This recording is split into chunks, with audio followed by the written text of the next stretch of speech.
Sejam todos muito bem-vindos. Hoje estamos aqui para passar uma ideia muito importante que a Torá nos ensina entre as linhas dos psukim, dos versículos. Estamos no capítulo 20 do livro de Bamidbar, o quarto livro da Torá, o livro de números para você que ainda traduz os nomes dos livros da Torá. Estamos no versículo 1 e eu quero que vocês reflitam comigo o que está acontecendo aqui para que nós possamos tirar a ideia e o aprendizado do Tanar para a nossa vida. Fala o versículo 1. E veio o povo para o deserto, veio o povo de Israel para o deserto de Tzin, no primeiro mês, que é o mês de Nissan, no Mazal de Talé, no signo de Ares, e eles se assentaram em Kadesh, esse é o lugar, e lá morreu Miriam, e ela foi enterrada lá. E não havia água para a congregação beber, esse é o versículo 2. O motivo que não havia água logo depois da morte de Miriam é porque Miriam, ela tinha um mérito que o poço que levava água para o povo de Israel era em mérito dela. Ou seja, o povo de Israel só tinha água no deserto pelo mérito de Miriam. E no momento que ela morreu, o poço, desculpa, o poço acabou, o poço desapareceu. E quando você está no deserto, sem água, você está em problemas. E o povo de Israel ficou muito desesperado, o povo de Israel ficou muito afoito, o povo de Israel ficou nervoso. E eles falaram: o que a gente vai fazer? Nós não temos água. Então, eles foram falar com Moshe. Mas eles não falaram com Moshe. Olha o que aconteceu. Versículo 3 fala pra gente o seguinte: e brigou o povo com Moshe e disseram: quem nos dera a morte junto com nossos irmãos que morreram perante Hashem. Eles estão se referindo sobre Korah, sobre a discussão de Korah, onde muitas pessoas de Am Israel acabaram morrendo, e eles disseram: quem nos dera que nós morrêssemos, assim eles falaram, junto com as pessoas de Korah. Por quê? Fala o versículo 4. Porque vocês nos trouxeram para o deserto. Por que vocês trouxeram a congregação de Hashem para o deserto? Para morrer aqui, nós e nosso rebanho. Por que vocês nos tiraram do Egito para nos trazer para esse lugar ruim? Este não é um lugar de sementes, não é um lugar de uvas, não é um lugar de figos, não é um lugar de tâmaras. Por que nós estamos aqui? De romãs, sim? E não há água para beber. Ou seja, eles falam: por que vocês nos tiraram do Egito para trazer a gente para o deserto, o nosso rebanho para o deserto, e a gente vai acabar morrendo de sede? E agora eu quero que vocês reflitam sobre o que se passa aqui. Estamos falando de um povo de escravos. Eles nasceram escravos no Egito e eles foram tirados do Egito. No Egito, eles não tinham água. No Egito, eles não tinham comida. No Egito, dificilmente eles dormiam. Moshe Rabbeinu foi salvá-los e ele não obrigou ninguém a sair. Como vocês sabem, o versículo fala Vetzu Am Israel Hamushim, e a intenção do versículo é falar que 1/5 do povo de Israel saiu do Egito. 4 partes ficaram no Egito. Tem quem diz 1/50 saíram do Egito e tem quem diz 1/500 saíram do Egito. Ou seja, Moshe não obrigou ninguém a sair do Egito. Você está aqui por livre e espontânea vontade. Ninguém te obrigou a largar a escravidão.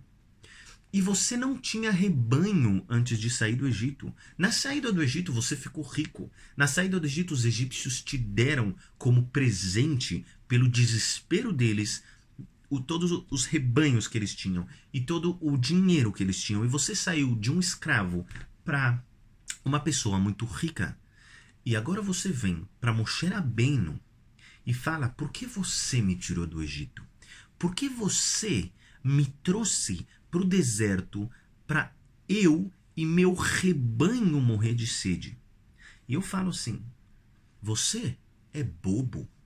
O que passa na sua cabeça? Você não tinha rebanho se não fosse Moshe Rabbeinu. Você não tinha nada se não fosse Moshe Rabbeinu. O que você está reclamando que não tem videira, não tem uva e não tem tâmara, e não tem figo, e não tem romã. Você não comia nada disso no Egito. Ou seja, o que passa pela sua cabeça quando você vem e coloca culpa em Moshe Rabbeinu? A resposta é muito simples. Não tem lógica. Mas isso é um mecanismo que nós constantemente acabamos fazendo. E, na verdade, esse é um mecanismo que o primeiro homem da história também usou. O mecanismo chama: a culpa não é minha. A culpa é de todo mundo, menos minha. A culpa é de todos aqueles que estão à minha volta, menos minha.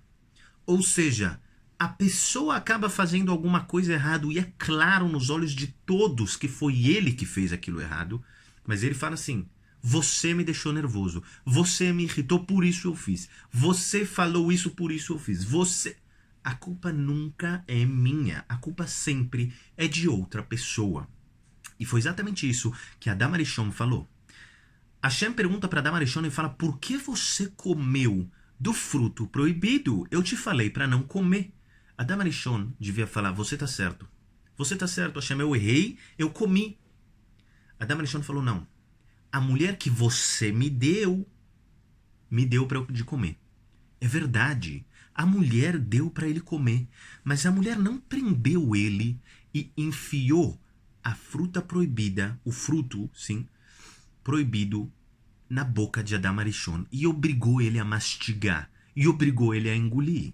A mulher deu para ele. Ela está errada, ela está muito errada, e é por isso que elas sofrem até hoje, uma vez por mês, e é por isso que elas dão à luz, e isso dói, isso não importa. Esse é o erro dela, isso não tem nada a ver com o seu erro. Ninguém te obrigou a comer, a mulher te deu, então receba sobre si a responsabilidade pelos seus atos. Para de culpar o mundo inteiro à sua volta e começa a olhar um pouco para você mesmo e falar: eu sou responsável pelos meus atos.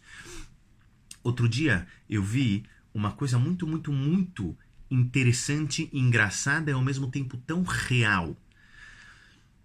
Havia uma criança na minha casa e o pai, estava aqui também. Ele veio me perguntar alguma coisa, ele trouxe o filho dele. E havia um chocolate em cima da mesa. A criança pegou o chocolate, comeu o chocolate, e ela ficou com a cara totalmente negra. A boca dele estava totalmente preta de chocolate. O pai olhou para ele e falou assim: filho, você comeu o chocolate? Ele falou: não fui eu. Não fui eu que comi.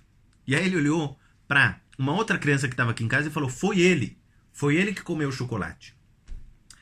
E aí eu olhei para aquela cena e eu falei: isso é o que nós fazemos com Hashem. E isso é o que nós fazemos com as outras pessoas. Ou seja, a sua boca está suja de chocolate. Por que você está colocando a culpa em outras pessoas? Por que você fala que foi outras pessoas? Adam Arishon falou: foi você que me deu essa mulher, Hashem, e por causa dela eu comi. Isso não é verdade. A mulher te deu o fruto, ninguém te obrigou a comer. O povo de Israel colocou a culpa em Moshe Rabbeinu. E isso, na verdade, causou com que Moshe não entrasse na terra de Israel. Tudo por causa da falta de responsabilidade do povo de Israel. E daqui vem a frase que nossos sábios falam: quem é um sábio da Torá?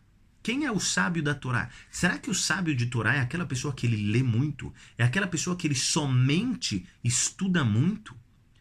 Falam nossos sábios: o sábio de Torá é aquele que sabe errar e reconhecer os próprios erros. Porque errar é humano.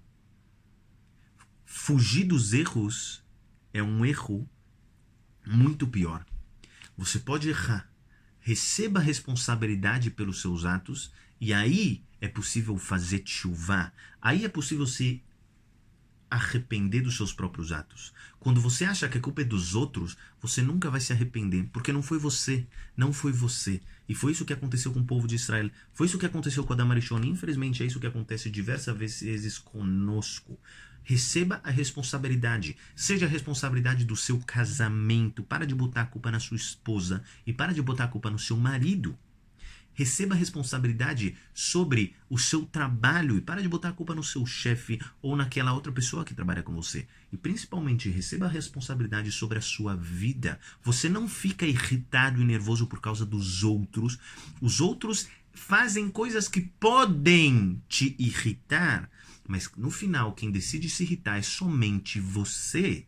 Os outros fazem coisas que podem te tirar do sério, mas no final é você que decide. Se você vai deixar aquele fogo, aquela irritação que na verdade vem, eu já falei para vocês, quando a pessoa fica nervosa, ela coloca a alma dele no Gehinom, ela coloca a alma dele no inferno, entre aspas, a tradução não é inferno exatamente, e é por isso que ele fica nervoso, vermelho, e é por isso que ele fica quente, mas isso não vem ao caso agora, como funciona o mecanismo espiritual do nervosismo. De qualquer maneira, ninguém te obrigou a ficar nervoso, ninguém te obrigou a falar o que você tinha que falar, e ninguém te obrigou a fazer o que você fez. Receba a responsabilidade pelos seus atos e para de fugir e de se igualar ao que aquela... me fugiu a palavra em português, aquela geração do deserto fez e acabou causando tantos sofrimentos, tanto para eles mesmos, tanto para os filhos deles ficarem 40 anos no deserto e tanto para todo o povo de Israel, quando Moshe Rabbeinu não entrou no deserto. E Yehei Ratzon, que a gente possa cumprir tudo o que a gente estudou. Shalom a todos, meu nome é Guilherme, moro aqui no Brasil, no estado de Minas Gerais, em Belo Horizonte.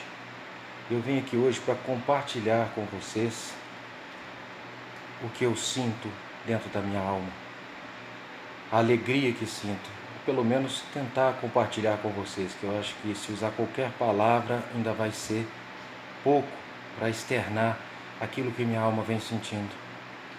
Desde quando comecei a ser aluno do Rav Yitzhak, as coisas começaram a mudar, a minha visão, o sentimento dentro da minha alma. Hashem, abençoado seja o seu nome, trouxe para nós essa alma grande que é o Rav Yitzhak, e ele é com toda certeza, um grande tzadik da nossa geração, se não for o maior, e com todo o amor e cuidado que ele tem para ensinar, a gente assimila com facilidade e recebe aquilo que a Santa Torá nos ensina, que foi deixado por Hashem e é passado com tanta clareza e simplicidade para que possamos entender. Eu quero externar a minha gratidão, estou compartilhando com vocês a alegria que a minha alma sente por eu contemplar Hashem em tudo, por eu ver Hashem em tudo, e pelas ações de bondade, piedade e misericórdia de Hashem com a humanidade e comigo. Mesmo com todos os decretos maus que existem neste mundo, eu ainda consigo enxergar só as coisas boas, as ações que Hashem tem de bondade para com toda a humanidade, para comigo. Oh, como é bom cumprirmos aquilo que nós aprendemos. Então eu estou aqui para falar para os senhores e para as senhoras que é possível nós, quando queremos de todo o nosso coração e aplicamos o nosso coração em Hashem, Ele nos retorna, Ele nos responde. E ao Senhor Rav, eu não tenho palavras para agradecer. Todá Rabá é pouco pela grandeza do Senhor, pela bondade que o Senhor tem tão pacientemente nos esclarecer a Torá, tirar as nossas dúvidas. E como a minha vida mudou, como a minha percepção mudou, como a minha perspectiva mudou. Tudo na minha vida mudou, tudo, absolutamente tudo. E a mudança é tão maravilhosa que ela começa de dentro para fora. Então, é só em poucas palavras, eu quero agradecer de todo o meu coração ao Rav Yitzhak por tão maravilhosos ensinamentos e paciência para conosco. bem como a toda a equipe do Taná para a Vida. E eu espero que esse vídeo coloque as pessoas para refletir e entender quanta ação de bondade Hashem tem conosco, toda a humanidade. E Bezrat Hashem, nós possamos cumprir tudo aquilo que nós aprendemos, como diz o nosso amado Rav Yitzhak. Shalom a todos.